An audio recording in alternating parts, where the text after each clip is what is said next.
రామోజీరావు అకాల మరణం బాధాకరమన్నారు ప్రజాశాంతి పార్టీ అధ్యక్షులు కె పాల్. రామోజీరావు స్థాపించిన న్యూస్ ఛానల్లో ఎన్నోసార్లు శాంతి సందేశానికి సంబంధించిన కార్యక్రమాలు నిర్వహించినట్లు తెలిపారు. రామోజీరావు మృతి పట్ల సంతాపం వ్యక్తం చేశారు కె పాల్. రామోజీరావు గారి చనిపోవడం చాలా బాధాకరం. వారి పిల్లలు, మనవలు, బంధు ప్రియులు, ఆయనతో పనిచేసిన వారందరికీ నా కండోలెన్సెస్.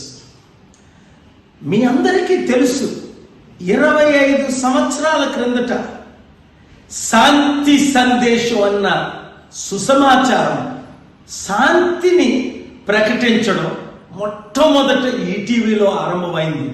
ఆయన ఎంత ఫెనాటిక్ హిందూ అయినప్పటికీ పాలుగారి శాంతి సందేశం మొట్టమొదట మనం బ్రాడ్కాస్ట్ చేయాలని అనేక సంవత్సరాలుగా వారి ఛానల్ ద్వారా నేను మీ మధ్యకి వచ్చాను.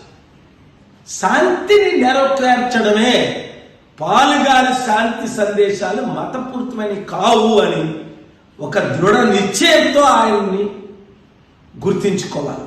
రెండవది, గత సంవత్సరం ఒక విషయం గురించి నేను ఫోన్ చేస్తే తిరిగి 5 సార్లు వారు కాల్ చేశారు. నేను మీటింగ్లో ఉంటుండగా చివరికి మాట్లాడి ఆయన ఒక విషయం చెప్పారు. అది ఇప్పుడు చెప్పే సమయం కాదు. కనుక వారు చనిపోవటం, మీడియా ఓనర్స్ అందరికీ ఒక మార్గదర్శి ఆయన వెళ్ళిపోవటం, ఏదో ఒక లోపం వచ్చింది అన్న విషయం రాష్ట్రంలో తెలిసిందే. కనుక ఆయన కుటుంబానికి శాంతి కలగాలని ప్రార్థన.